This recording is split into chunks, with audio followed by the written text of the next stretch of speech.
22 hours left of Book TV this weekend. If you go to C-SPAN 2, it's Book TV on the weekend. You can find out what the schedule is by going to booktv.org. That's our website. One of the programs airing this afternoon is Ahmad Rashid, who is also writing about Pakistan and some of the issues going on, if that's a topic that's of interest to you. And finally, you can, at booktv.org, you can search and watch anything from our 11 years of programming. There's an 11-year archive there. Right up at the top of booktv.org is a search function. Just type in the name, just type in a topic, or type in an author's name, and you'll be able to watch it right there online. Thanks for being with us. Enjoy the rest of your Sunday.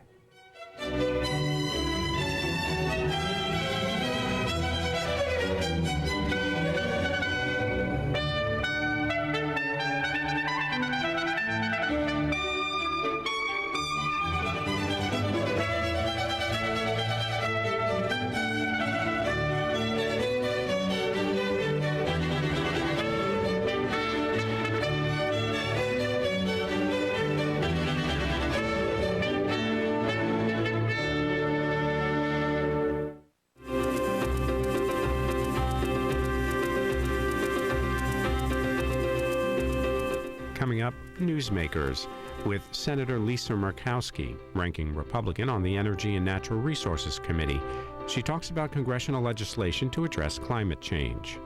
Then, highlights from the Senate Finance Committee's health care markup.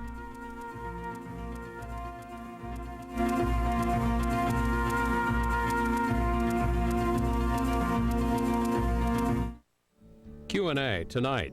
Columnist and commentator S.E. Cupp. She's the co-author of Why You're Wrong About the Right, The Surprising Truth About Conservatives. Tonight on C-SPAN. The Senate next week considers a bill to change the Medicare formula for reimbursing doctors. Also, more work on fiscal year 2010 federal spending. That's live Monday at 2 p.m. Eastern on C-SPAN 2.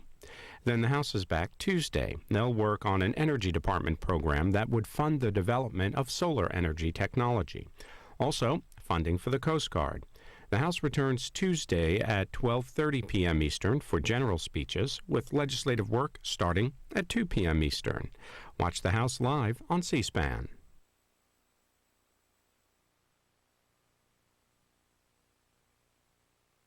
C-SPAN's Newsmakers is very pleased to welcome this week Senator Lisa Murkowski of Alaska. Senator Murkowski is the lead Republican member of the Energy and Natural Resources Committee in the United States Senate and Washington Parliament's ranking member. Thanks for being here this week.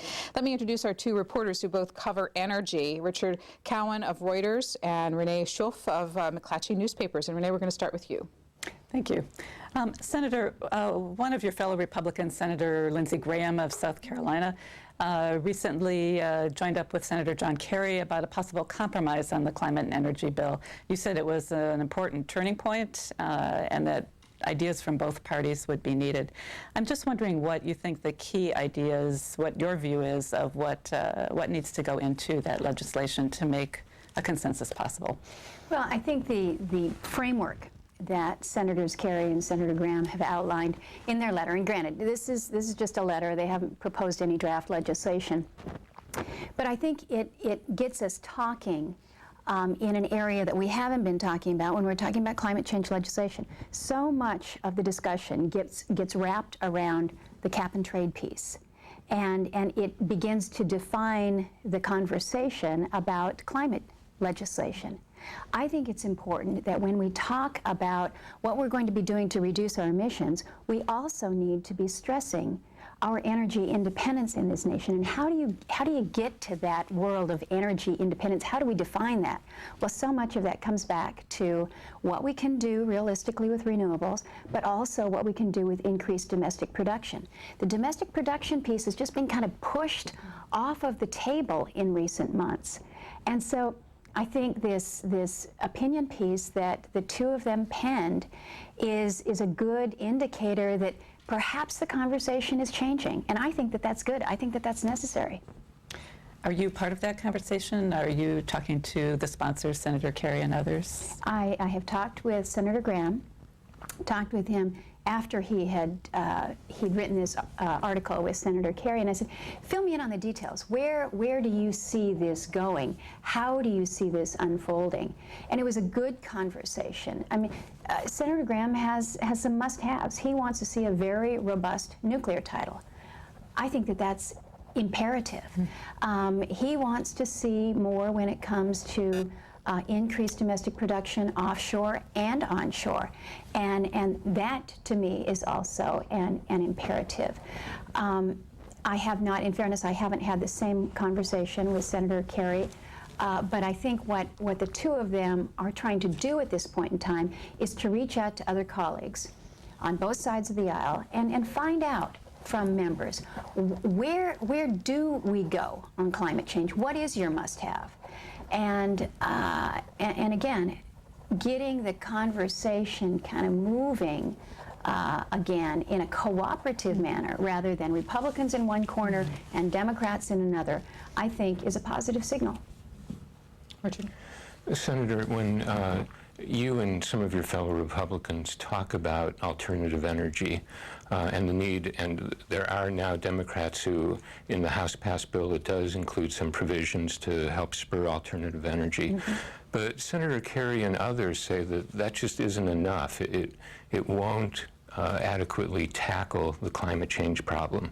So do you think they're wrong on that count? And if not, what else would you be willing to see in a climate bill that would directly tackle the climate problem? I'm in the camp of we've got to have it all. We cannot count exclusively on renewables to get us to this carbon-free environment. It has to be a mix of others. Nuclear must be a part of the solution, and it's not counted in the renewable category. I'm one of those that believes very strongly that if we want to see the reduction in emissions that the President has set forth, that Waxman-Markey has set forth, that the Kerry-Boxer bill sets forth, that the only way we're going to be able to get there is if we really ramp up nuclear. We had a hearing in the Energy Committee this week, and the question was asked of the head of the EIA, the Energy Information Administrator, what's it going to take? How much nuclear will it take? And, it's on the order of what Lamar Alexander has been talking about. We need 100 new nuclear plants in this country. Well, so in other words, when you say, are they right? Do we need more than just renewables? We absolutely do. And how we get there is really something that we have not been able to yet map out. There's a lot of great goals out there, but tell me how you get there from here. We've got some good technology that we can look to. Carbon sequestration is certainly one of them, but we've got to be realistic. We don't have anything that's commercialized yet. So let's have good, strong goals, but let's not set ourselves up to fail if what we're building is kind of a wish and a prayer energy policy. A few years ago, there was a Republican energy bill that was enacted that did contain some help for the nuclear energy industry. Why wasn't that enough, and why should there be more government handouts to this industry if Wall Street isn't willing to invest in it? Well, one of the reasons that there wasn't enough is I don't believe that what we put into law in terms of the nuclear provisions in that last energy bill were actually implemented through Department of Energy. For a multitude of different reasons that we don't need to go into here, they didn't move on it. They didn't advance the loan guarantees that we had set up to help facilitate it. So if just because we put it into law doesn't, and the administration or the agencies don't enact it, we haven't done anything. So the question that you ask is, why do we need to do more? Well, maybe what we need to do is fulfill the promise that we made in the first place. I happen to believe that when you have 26 different applications that are pending out there and you've got loan guarantees that will cover about 4 of those, we're not meeting the demand that is out there. I think we do need to do more. Renee? Let me ask you about the costs of the legislation, a huge issue on the Hill. Republicans are calling it a tax on energy, and there are all kinds of estimates about what it will mean for the ordinary family. And yet, the legislation that went through the House provided a lot of compensation, both for companies and for consumers. So can you explain to me a little bit about, how this is viewed as a tax and what your concerns are about how this will affect families and what kind of cost containment provisions you're looking for in it? The cost piece of it is absolutely key and critical, particularly at a time when our economy is weak. I think we all appreciate that. As we discuss what's going on with healthcare and healthcare reform right now, so much of it is coming back to not where does this policy take us, but how much is this policy going to cost? How much is it going to mean to the average family? And I think that same question is absolutely as important with healthcare as it is with the climate change issue. So where are we? How much does it really cost? The cost estimates are all over the board. And we heard that, again, at this energy hearing that we had the other day. We brought in Doug Elmendorf from the Congressional Budget Office. We had Richard Newell from EIA. We had a gentleman from CRS. We had someone from EPA. Everybody who's been looking at these various models. And Elmendorf from CBO admits that, well, okay, we've been saying that the House bill is about the price of a postage stamp a day for a family. In fact, he acknowledged that what they had to do is they looked at it at a point in time in the year 2020. Well, by 2020, the most aggressive and the most expensive of the cuts will not be in play yet. So what's it really going to mean for the family? Can you model it out? And all of those that are engaged in this modeling acknowledge that it is very sketchy. They are very skeptical about their own numbers and their ability to really define what those costs are. So I think it is fair to try to pin that down more than we have been able to. One of the things that came clear from that hearing was that you will see job loss. Now, all along, the president has been suggesting we move towards the green jobs and the green power, and climate change legislation will allow us to really build this new opportunity for jobs out there. Well, it belies the fact that in the meantime, you will have whole industries that will go down. You will have whole industries that will likely go overseas. We will see a loss in jobs, particularly in certain parts of the country. And I think that's an important thing for people to understand. How many jobs do we lose? How many jobs do we gain? We need to be looking more critically at the cost assessments that are out there so that we can better explain to our constituents what it means to them and their family. And when we talk, now the phrase has been out there, you've used it, that this is an energy tax. I think we need to recognize that it may not just be limited to, say, for instance, what you might pay on your utility bills, but what is it doing to the cost of the foods and the products that you buy at the grocery store?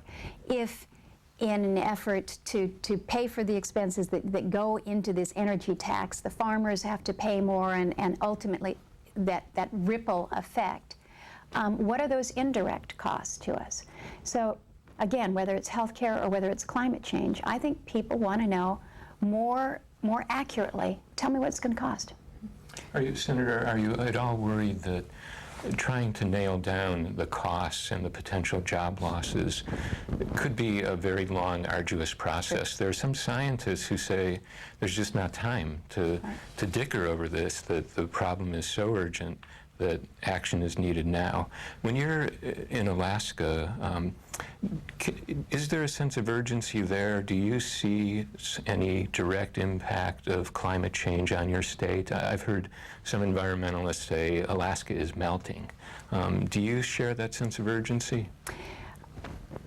I think what Alaskans are, and I hesitate to use the term for all of them, but I think there is a concern that is being expressed by Alaskans, but also a caution. Make sure you do this right. We're a producing state.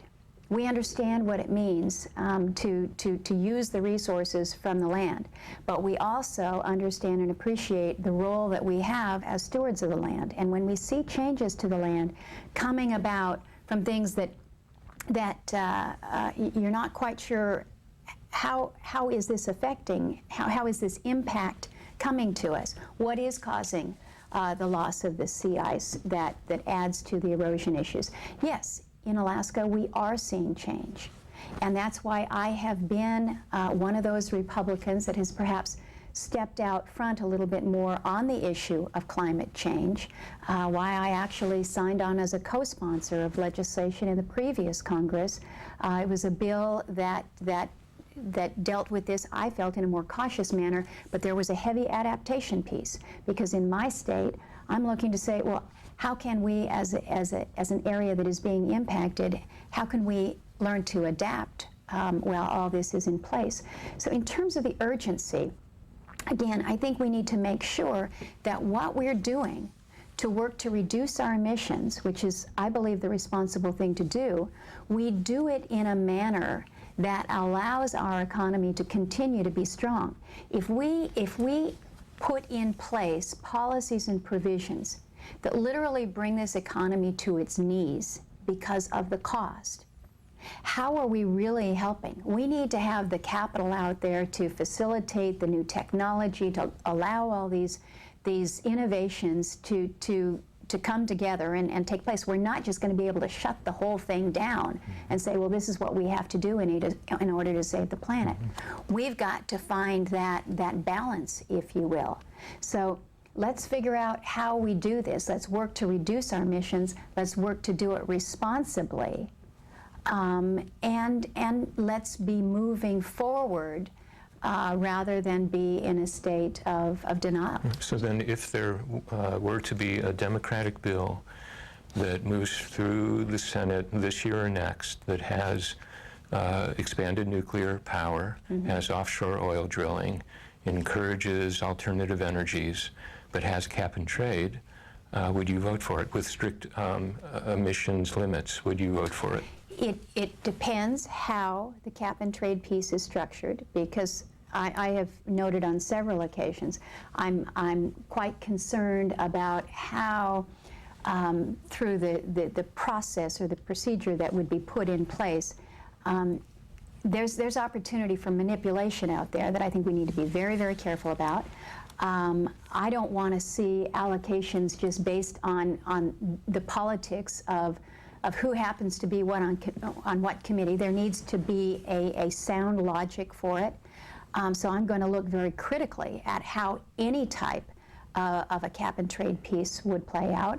I want to look very carefully to see how the cost to the consumer is handled. You know, how much actually goes back to help the consumer offset those costs that we know will be there. I also want to make sure that when we say, okay, there's an oil and gas piece, there's a nuclear piece, that it's more than just window dressing. It can't be just something that says we support nuclear. There has got to be a real path forward that allows nuclear to take the role of energy production that I believe we should be taking in this country, and as well the domestic production piece as well. So count me as one of those who will keep my mind open as we move forward in looking at all aspects of this. I have said repeatedly that when we're talking about climate change legislation, we need to make sure that all the options are on the table out there. What are we doing to make sure that we're meaningfully reducing our emissions? But it seems like we've gotten to this point where you're either for Waxman Markey or Kerry Boxer, or you're against the environment. That's not a fair statement in comparison. You can be for a good, strong economy and for reducing our emissions and working to really help on environmental issues. It doesn't have to be an either-or proposition.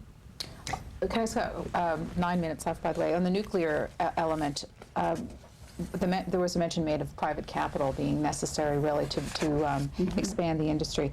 But private capital is concerned that public sentiment will short-circuit any plans that they might have. Where does the leadership come on the national level to bring public opinion along for nuclear energy, which you support? It's an excellent point, and I am convinced that we will see this nuclear renaissance that has been talked about for some time when you have that leadership at the top, when you have the signal that says nuclear is going to be a critical component of our energy portfolio. That hasn't been said clearly. The President has said, you know, nuclear needs to be part of the solution. Secretary Chu has said nuclear needs to be there, but then the actions within the administration have not necessarily backed that up. Wasn't just months into the administration when basically the plug was pulled on Yucca. Now, if I'm an investor and I'm looking at nuclear as an opportunity and recognizing the costs involved in this, and I've got an administration that is using the right buzzwords, but when it comes to full-on support, the actions that are being taken, whether it's support for meaningful loan guarantees, expanded loan guarantees, whether it is making sure that we have a permitting process that actually flows and works. If you don't have the actions backing up the words, as an investor, I'm very hesitant to come out. So I think it has to start from the very top. And I'm hopeful, I'm very hopeful, that the President will recognize that in order to meet the goals that he has set out in his support by statements of what the House has done in terms of a reduction in emission standards, I am hopeful that he's going to recognize that in order to get there from here, nuclear will have to be part, an expanded part of how we move down that path, and that commitment will be made at the top to really aggressively start pursuing nuclear at all stages. Could I ask you sort of a two-part question looking ahead to the Copenhagen negotiations on climate? Is it your view that it's necessary for the U.S. to take action quickly, as Richard was alluding to before, to cut emissions, or is it more reasonable to wait until there is finally at some point an international agreement with China and India and everyone kicking into the same plan? I think we need to be doing it right now, and I think we are. We've actually seen a reduction in our emissions, and truth be told, a good component piece of that reduction has been what has happened with the economy itself. When the economy is weakening, we're just not doing as much, consuming as much, moving as much, we're going to see that drop in emissions. I don't want that to be our policy, that we have a recession in order to reduce emissions. That's not good, it's not sound, we don't want to go there. But I think it is fair to say that when you look to what we have put in place through the energy acts of 05 and 07, we have really started to go down that path. We've got some good conservation pieces with the energy bill that we passed out of committee in June. Good, strong efficiency pieces, particularly when it comes to the buildings and some of the code aspects of it. I think we forget when we talk about a reduction in emissions, we're thinking it has to be some phenomenal program. And in fairness, we could achieve some very quantifiable reductions if we just eliminate some of the waste in our consumption right now. I don't mean to highlight all the lights that are on, but I mean, our reality is that we can be doing a lot more with a consciousness. We haven't worked to put those in place, but I do think that we can cite to the good things that came out of our energy bill that is just waiting to go. I think that the President can cite to the action that is underway in Congress, that one body has moved a bill out. Now, that's a bill that I don't support, but when people outside of the United States suggests that we're not doing anything, I don't think that they're fully appreciating what is happening within our Congress, what is happening within the administration, what is happening to advance policies that will work to reduce emissions in addition to what we have already done. Richard, 3 minutes, final question. One of the big hang-ups in the international climate talks is the fact that developed countries, the United States, the EU, other major emitters, have not come to an agreement on how and whether to compensate developing countries to encourage them to create more alternative energy. Would you be willing, as a senior member of the Congress and a leader on energy issues, would you be willing to write a check that would allow the United States to pay some of the least developed countries to try to get ahead on the climate change battle? Would I be willing to allow that check to be written? You know, we need to be a participant. We need to be working with other countries to ensure that they too are taking the right steps. But I think we also need to recognize that we need to be acting within our own country. This is part of the criticism that we're taking now from other countries, is that we're not leading enough. I don't think leading is necessarily writing a check to a developing country. I think so much of it is what we do by example. And I think that there are ways that we can be sharing technologies. There are good cooperative agreements that are already out there in place. I think we can be doing much more to help facilitate that. But I don't think it's as easy as just writing a check and saying, go figure it out. I think we need to be collaborating and working with developing and developed countries on this. Senator, as we close out here, 2010 is an election year, and for you personally, I'm wondering, given the demographics at home, which vote will be more closely watched in Alaska, healthcare or energy? You're asking me to choose which is my favorite son here. That's a difficult question, because for Alaskans, both of these issues are key. So much of our world in the state revolves around energy. But if you don't have healthy citizens, you don't have much either. So these are both issues that have generated a great deal of interest, a great deal of scrutiny. And so our job is just to do the best that we possibly can on both of them. Is any bill with the public option a no-go for you? A bill with a public option is a no-go. Okay. And last question, you've recently joined the Senate GOP leadership team. We're going to be seeing more of you on the national stage? Well, my first priority will always be what's happening in Alaska and making sure that Alaskans are feeling well served. And in that capacity, representing Alaska, if I can be more present on the national scene, I'll be there. Thanks for being with us. Thank you. Appreciate the opportunity. Newsmakers is back with Renee Schoaf and Richard Cowan after just talking energy policy with Senator Lisa Murkowski. We heard her describe that in the politics of the energy debate, that it's been framed that if you're not for Kerry Boxer legislation, you're against the environment. Can we talk a little bit about the framing of the debate nationally and how you see this proceeding? Renee? I thought it was interesting that Senator Murkowski doesn't want to have this debate either framed as Republicans are against doing something about climate change. She clearly wants to see some action.